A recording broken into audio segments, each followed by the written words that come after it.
అందరికీ నమస్కారం. మీ bowled over సినిమాకి స్వాగతం. మన ఛానల్లో ఇక్కడ నుంచి interesting cinema and cricket updates వస్తాయి. కానీ ఇప్పుడు ఐపీఎల్ సీజన్ స్టార్ట్ అవబోతుంది. సో ఈరోజు మనం మన టాటా ఐపీఎల్లో one of the most craziest fan base ఉన్న Royal Challengers Bengaluru squad overview గురించి డిస్కస్ చేద్దాం. ఎందుకంటే ఫస్ట్ మనం దీని గురించి డిస్కస్ చేద్దాం. మా ఎడిటర్ వచ్చేసి ఆర్సీబీ ఫ్యాన్స్, సో అది చేస్తే కానీ చేయను అంటున్నాడు. ఆర్సీబీ ఫ్యాన్స్ రెడీయా? ముందుగా మీ స్క్వాడ్ని చూస్తే ఈసారి ఆక్షన్లో మనీ స్పెండ్ చేసినా కూడా అంతగా వాల్యుబుల్ అయిన ప్లేయర్స్ని ఎవరిని కొనలేదని నా ఉద్దేశం. ఫ్యాన్స్ కొంచెం నిరాశ చెందారు, ఎందుకంటే లోకల్ బాయ్ మన కేఎల్ రాహుల్ని కూడా తీసుకోలేదు. మరి ఈ కొత్త కాంబినేషన్ ఎలా పర్ఫామ్ చేస్తుందో చూడాలి. కెప్టెన్సీ గురించి చర్చిద్దాం. ఈసారి ఆర్సీబీ కెప్టెన్గా రజత్ పడిదర్ని తీసుకున్నారు. మరి అతను ఎలా పర్ఫామ్ చేస్తాడో చూడాలి.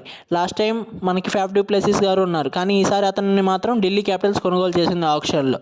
మరి పటిదర్ కెప్టెన్సీకి ఆర్సీబీ టీం ఎలా సహకరిస్తుందో లేదో చూడాలి ఈసారి. మరి ఈసారైనా ఆర్సీబీ కప్పు కొడతారా లేదో చూద్దాం. కెప్టెన్గా కాకుండా రజత్ పటిదార్ని యాజ్ ఏ బ్యాట్స్మెన్గా చూసుకుంటే అతను చాలా సాలిడ్ ప్లేయర్. మెయిన్గా స్పిన్నర్స్ని అయితే విడిచిపడగలడు. ఇంకిప్పుడు వాళ్ళ ప్లేయింగ్ 11 గురించి చర్చిద్దాం. ముందుగా ఓపెనింగ్ మనందరికీ కావాల్సిన కింగ్ కోహ్లీ, అలాగే ఇంకోవైపు మన అగ్రెసివ్ బ్యాట్స్మెన్ ఫిలిప్ సాల్ట్కున్న ఒక అడ్వాంటేజ్ ఏంటంటే వికెట్ కీపర్ బ్యాట్స్మెన్. పవర్ ప్లేలో బౌలర్స్ని చిత్తు కొట్టగలడు. మరి విరాట్ కోహ్లీ చూస్తే స్ట్రైక్ రొటేట్ చేస్తూ అవసరమైనప్పుడల్లా బౌండరీస్ కొట్టే సత్తా ఉన్న ప్లేయర్. ఇంకా వన్ డౌన్ చూసుకుంటే వాళ్ళ యంగ్ టాలెంట్ జేకబ్ బీథల్, ఇంగ్లాండ్ నుంచి వచ్చిన యంగ్ ఆల్రౌండర్.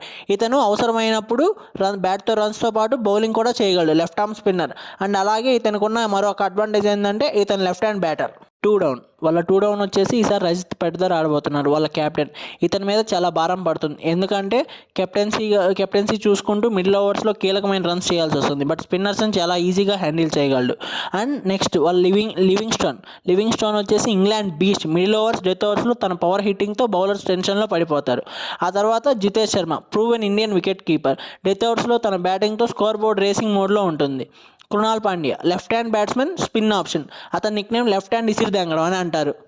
ఇక బౌలింగ్ డిపార్ట్మెంట్ గురించి చూసుకుంటే Bhuvneshwar Kumar, power play, death ఓవర్స్లో స్వింగ్ బౌలింగ్తో బ్యాట్స్మెన్ని కన్ఫ్యూజ్ చేస్తాడు. ఆర్సీబీకి golden boy. Josh Hazlewood, consistent wicket taker. అతని 4 ఓవర్ కోటాలో రన్స్ చాలా తక్కువగా ఉంటాయి, ఎకనామికల్గా బౌలింగ్ స్పెల్ ఉంటుంది. Yash Dayal, left arm bowler, డెత్లో వేరియేషన్స్ వేయడం వల్ల సూపర్ ఆప్షన్స్ అండ్ మంచి పవర్ ప్లే బౌలర్ కూడా. Suyash Sharma, leg spinner. KKR నుంచి ఈసారి ఆర్సీబీ ఆక్షన్లో బై చేసుకుంది. అతను గూగుల్కి బ్యాట్స్మెన్ గూగుల్ చేసుకోవాల్సి వస్తుంది. టాటా ఐపీఎల్లో అందరికీ తెలుసో లేదో ఇంపాక్ట్ ప్లేయర్ రూల్ ఉంది. సో వీళ్ళ ఇంపాక్ట్ ప్లేయర్గా మనోజ్ బాండగే, లోకల్ కర్ణాటక ప్లేయర్, లేదా అంటే రసిక్ సలాందర్, జమ్మూ కాశ్మీర్ ఎక్స్ప్రెస్ని కానీ వాళ్ళు ఇంపాక్ట్ ప్లేయర్గా తీసుకోవచ్చు. మొత్తం మీద ఆర్సీబీ స్క్వాడ్ మొత్తం చూసుకుంటే ఈ సీజన్లో ఆర్సీబీ ప్లేయింగ్ 11లో ఎక్స్పీరియన్స్, యంగ్ ఎనర్జీ మిక్స్ ఉంది. కెప్టెన్ రజత్ పటిదార్ నాయకత్వంలో ఈసారి కప్ నమ్మదే అని హోప్ చేసుకోవచ్చు. ఆర్సీబీ ఫ్యాన్స్ మీ ఒపీనియన్ కామెంట్స్లో చెప్పండి. మా స్ట్రాంగెస్ట్ పాసిబుల్ ప్లేయింగ్ 11 మేము చెప్పాం. మరి మీ స్ట్రాంగెస్ట్ పాసిబుల్ ప్లేయింగ్ 11ని కామెంట్స్లో పిన్ చేయండి. మీ మరిన్ని సినిమా అండ్ క్రికెట్ అప్డేట్స్ కోసం బౌల్డ్ ఓవర్ సినిమాని సబ్స్క్రైబ్ చేయండి, బెల్ ఐకాన్ నొక్కండి.